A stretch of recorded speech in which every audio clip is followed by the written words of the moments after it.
he would be a castaway. They're rejecting his message. There are plenty of reasons why people reject the gospel. Make sure that you don't add to that by you not living consistently to what you are preaching. There's already plenty of reasons that people use to reject the gospel. You should not be one of those reasons. Amen. They should not look at your life and say, oh, there's another one. These stupid Christians. They're just a bunch of phony hypocrites, every single one of them. I went to this church and this and this and that and this person. And I knew this guy who was a Christian and this and this and that. And they have all the stories, all those unfortunate stories. And why don't you be the one that could change their mind and say, hey, well, you're not like all the other bad experiences that I had with Christians.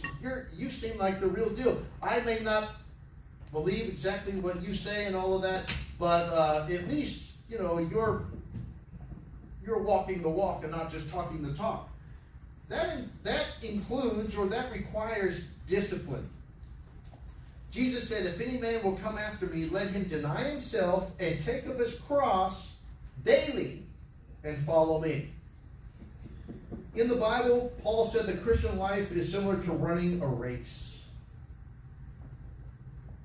He said in verse 24, look at it again, that I might finish my course. Finish my course. An athlete, a Christian is supposed to be like an athlete. And did you ever see a successful athlete who did not practice self-discipline? You ever seen a professional athlete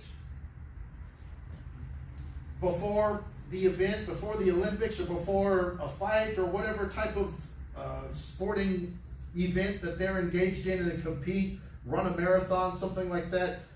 What do they do to prepare for that? Do they just lie around on the couch and watch TV and eat junk food all day? No, they don't. They train and train and train and train and train. And practice and practice and practice and practice. Professional athletes. They have many times they have, for that period of time, they have a strict diet. They have a strict routine. They wake up certain time of the day, and depending on what they're practicing for, they're at the gym, they're out running, they're doing this, they're doing that, and before the event, they're getting the right amount of sleep, and I mean, they just take this thing seriously. They have to. Discipline. Discipline. Discipline. You know what discipline is? Self-discipline? Basically, it's forcing yourself to do what you don't feel like doing. That's what discipline is. I remember when I started training jiu-jitsu many years ago, I saw a video about on YouTube, there was a video of a street fight in a parking lot at a gas station. And there were these jiu-jitsu Gracie guys who broke down the street fight, and they were narrating, and they said, okay, you see what this guy did, and this guy, and he made the mistake, and they got him down, and then they were fighting, and then he turned this way and this, and then he gave him his back, and he made a big mistake, and this and that, and they were breaking it down, and they were saying what he should have done was this and this and this, and some of the things that they said.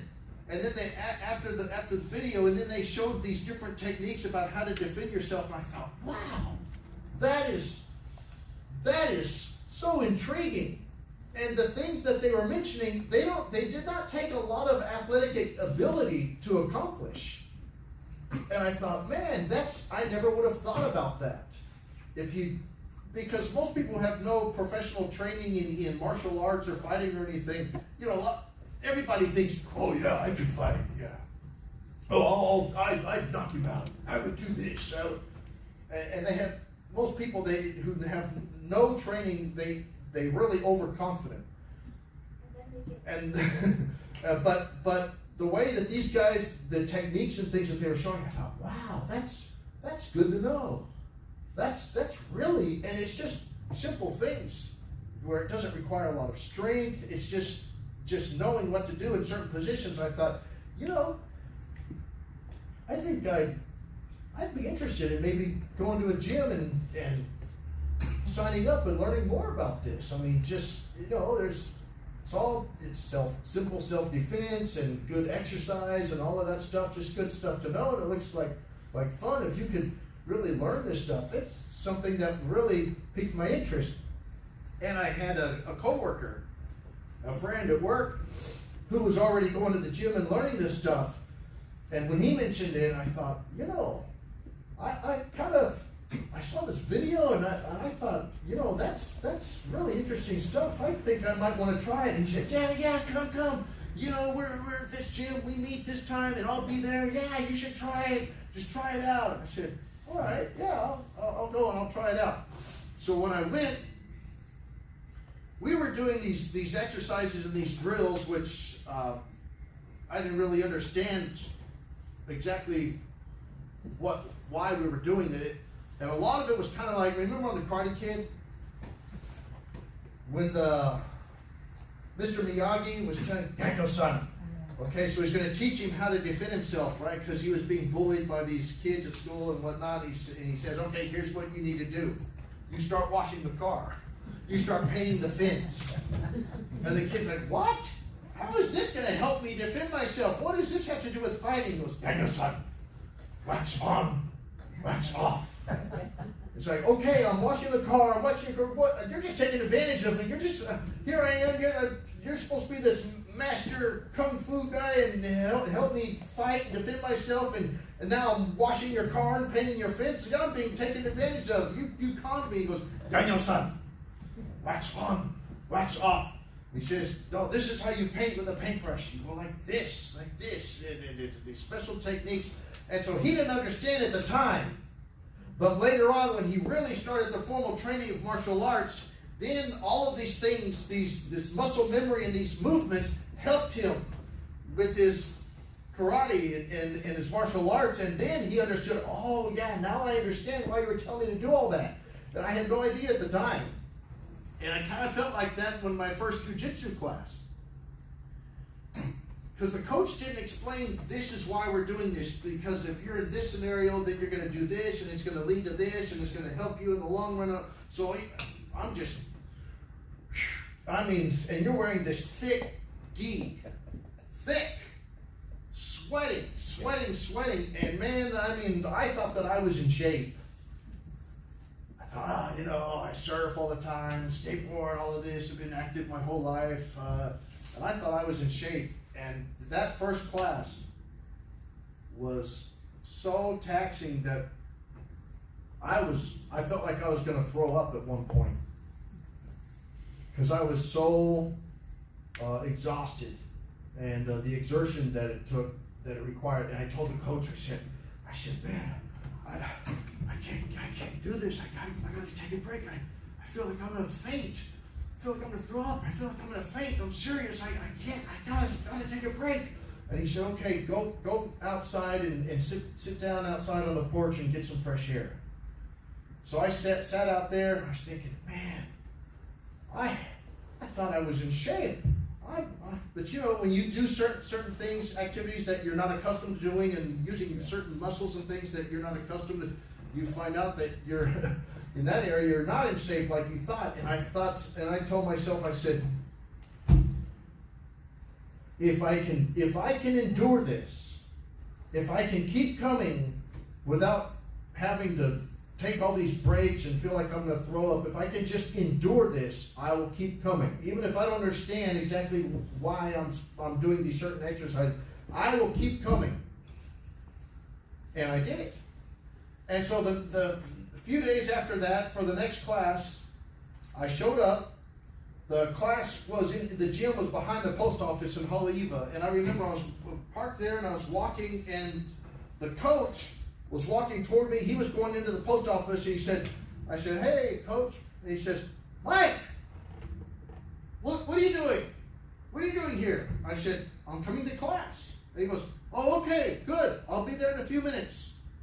So then after that second class, I asked him, I said, you didn't think I was going to come back, did you? He said, no. It took discipline. Now my flesh did not want to. And there are many times after that where I was in that class and just sweating and so tired and huffing and puffing, and I told myself, what am I doing here? Why am I putting myself through this? But after I kept going and I started learning things and everything started clicking together, and then I started getting these promotions, and it took discipline.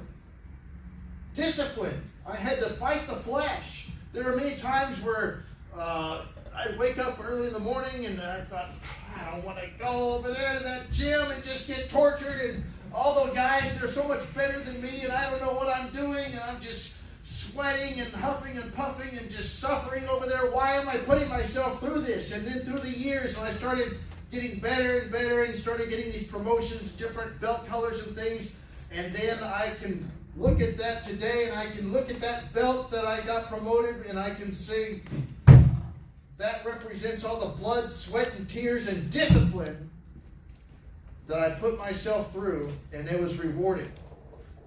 Discipline. Discipline. You know, the Christian life takes discipline.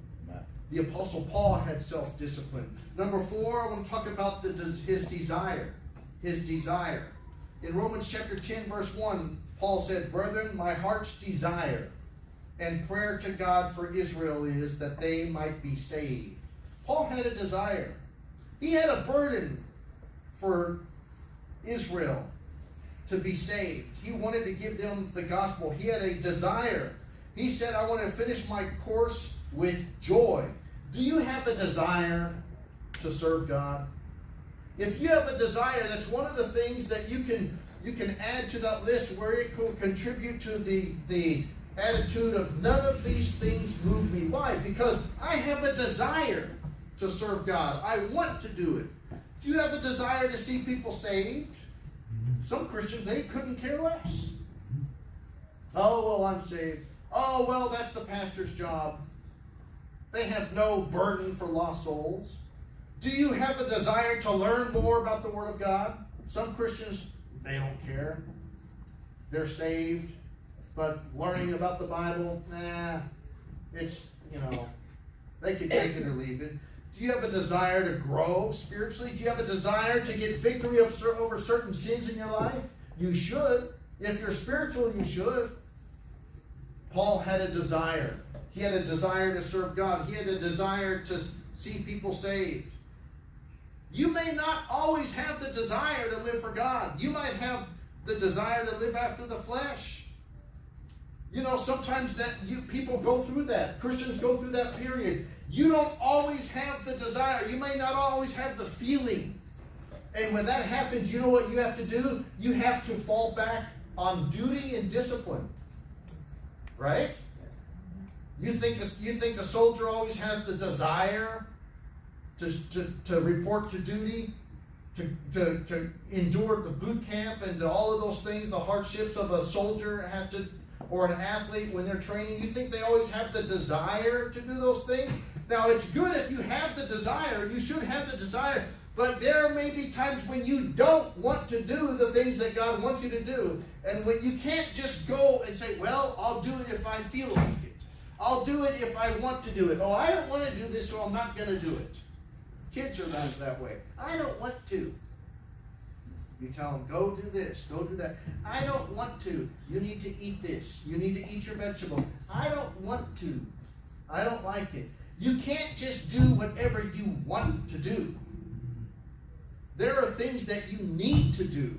And if you don't feel like doing it, you have to fall back on duty and discipline. That's what discipline is about, doing the things that you don't want to do. Paul had the desire. And last of all, number 5, destination. Paul's destination. What was his destination? Eternally. He knew what was waiting for him after he finished his course, after he finished his life, after he finished his ministry. He says, for me to live is Christ and to die is gain. He said, I am in a strait betwixt two, having a desire to depart and to be with Christ, which is far better. Remember at one point he said he was caught up to the third heaven? Paul had a glimpse of what was waiting for him, eternal joy, and he said he knew what was waiting for him. I think that's maybe one of the biggest ways that Paul was able to say, none of these things move me. Listen, I don't care if they kill me. I've already been stoned and left for dead. I've been there and done that. I don't care. I've gone through all of this suffering. I've endured it. I still have the joy of the Lord. None of these things move me because, listen, I know what's up there, and it is so wonderful. I heard things that were unspeakable for a man to utter, he said. The glory that awaits us in heaven. He wrote to Timothy. He's on death row. He wrote to Timothy from prison. He's on death row. He's about to die. And he said, for I am now ready to be offered like a sacrifice, killed. Paul was beheaded. He said, I am ready to be offered. I'm ready to die. I'm ready to go. Why was he able to say that? He said, the time of my departure is at hand. He said, I'm about to leave this world. I'm about to leave this earthly life. I'm about to die. And he says, I'm ready. He says, I have fought a good fight. He didn't say, oh man, I wish I would have done this better. I wish I would have done that. I wanted to do this, but I didn't. And all of this, I didn't accomplish all the things that I wanted to. People have what they call a bucket list. Things that they want to do in life before they die. A bucket list. Oh, I want to visit this place. Or I want to go skydiving, jump out of an airplane. I want to, different people have what they want to, some exciting, thrilling thing that they want to do before they die. Their bucket list. Paul is saying,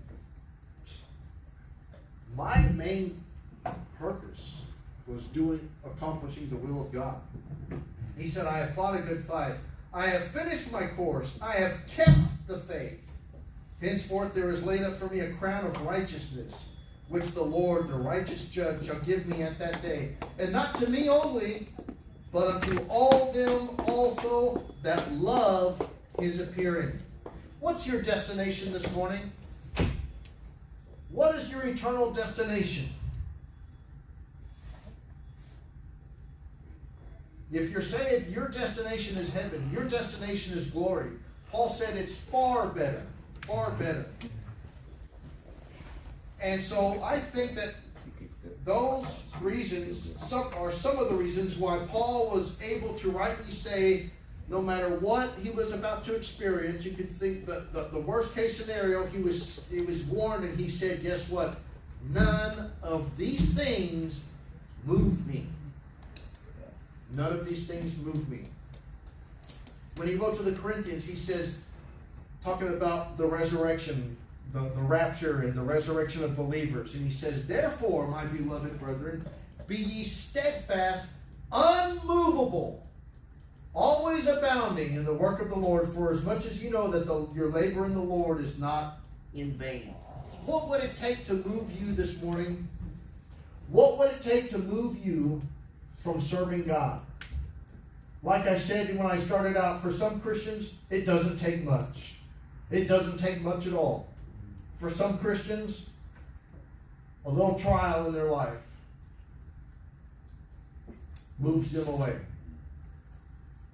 For some Christians, an inconvenience moves them away from living for God. Little sacrifice. For some, it doesn't take much. For Paul, nothing that he listed was able to move him from serving God. Amen. Let's pray. Lord, pray that these things that we saw in Paul's life, Paul's ministry, we would be able to mirror those things in our life. The discipline, the duty, the desire, the destination, his Damascus experience, his conversion, I pray that these things, that we would be able to look at these things in our lives and we would adopt the same attitude, the same resilience that Paul had. That the things of this world, the things that we don't even, the suffering that we have is not comparable to what Paul suffered. And I pray that we would have the strength that he had, where these things that we face in our own lives, whether it's ridicule, whether it's trials, whether it's certain problems, the cares of this world, that those things would not move us from the will of God, and that we would have these things, the desire. I pray that there's somebody in here, maybe their Christian life, it's just all been just the duty and the discipline, and they don't have the desire, they don't have the joy of the Lord, that they have no joy in actually serving you. They just feel like it's just a drudgery, like it's a burden, and it's just a bunch of do's and don'ts. I pray that they would experience the joy of the Lord, and that they would have the desire to serve you, not just the obligation. I pray that you give us all the strength. In Jesus' name.